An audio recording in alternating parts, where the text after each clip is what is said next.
Alright guys, welcome back. So, not all the components are here yet, but the case is here and it is a lovely Phanteks Enthoo Pro. We're going to be putting the motherboard and the rest of the components in the case today. We don't have the I/O shield. It's no lighting. We don't have the I/O shield for this motherboard. It didn't come with one. I ordered one separately, but it's coming from China, so they say it's not even going to be here in July, and it's April. So, computer's going to have a no I/O plate for a while. I will put it in when it comes in, then at least I can have something to work on. But we're also supposed to be getting 2 more SSDs, also stuck in the mail, but the way I've worked in this case before, and it's pretty simple, I can just throw another SSD right here in the front base, which will look really nice on display here. And then we're going to, install Windows, maybe just a quick, not to Windows to the perfection stable, because, again, another SSD is coming very soon. But we're going to get everything installed, make sure that it boots in the case, make sure that I don't damage anything in installation, and we'll do a quick and dirty time lapse here, that way we can get straight into it.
Yeah, so it's almost done, except for one small problem.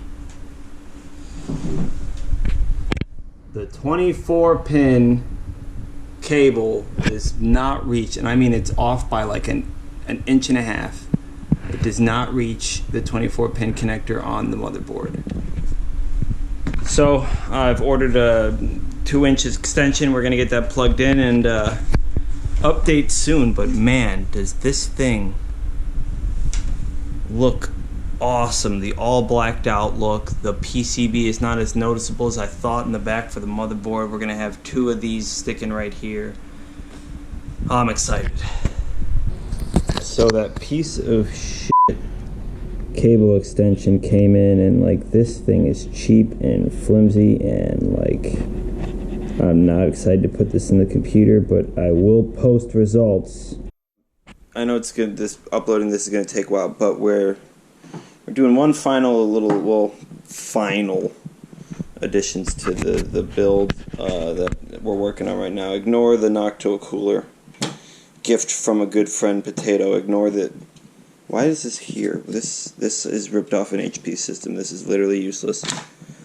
But the last couple things are going in there. We have an Asus 10 gig NIC. I have a whole project coming where I actually make a lot of my systems utilize 10 gig. It's a long story. Video coming soon. One of the most useless things nowadays is a 5.25 inch fan bay controller, but it looks really cool. I can't wait to install it. It'll look dope. If anything, this is purely aesthetic. And like, you gotta fill those drive bays. You gotta fill them. You gotta fill them where they look bad. This is a stock stock Phanteks fan. It's a 140.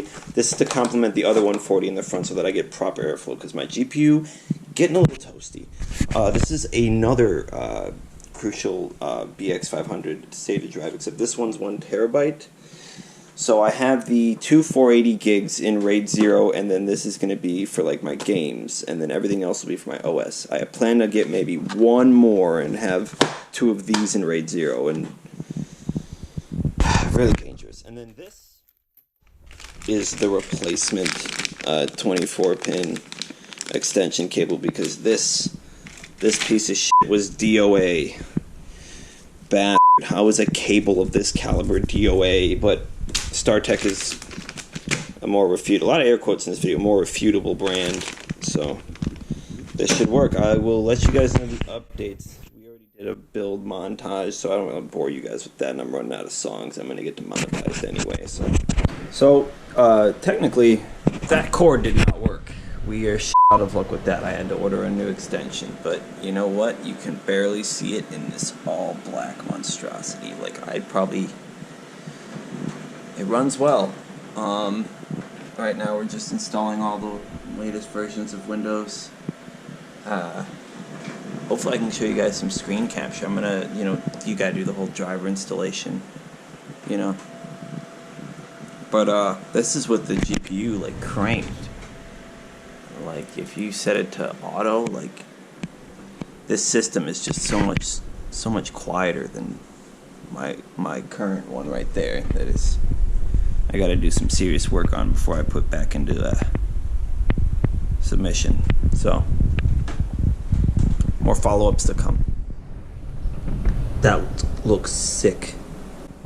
Like that fan controller, absolutely useless, but it looks so sweet. And like, you turn off the lights, you can barely see the inside of the build except for the GPU obviously, but that looks sweet. For like $14, that adds a little bit of a little flair, a little old flair, but I dig it. It's hot. Yeah, so here we got Call of Duty Modern Warfare booted up, and upon first boot of the game, I was noticing some serious frame drops and lagging.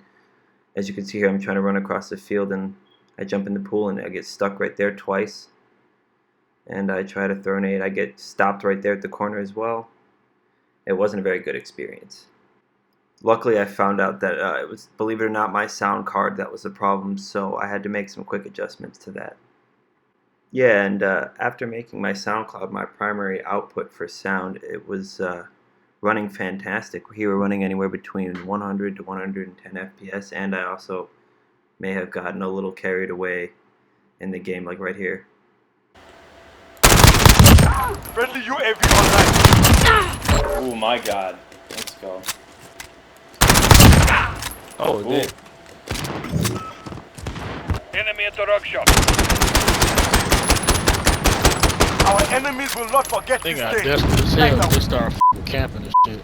Man, I ain't seen nobody the last. Sí, güey, pero te digo que la pagué temprano. But we won the game though. Enemy interaction. They got desperate. Y'all just mad cause y'all lost the game at Call of Duty. Verga, güey. 24-8, he definitely can. 24. Alright, enough of that. So I'll end this video with a quick sped up Cinebench run of 16 cores, 32 threads, so you guys can see the older horsepower behind this thing. And thanks for watching the video, and I hope you guys look forward to the next one.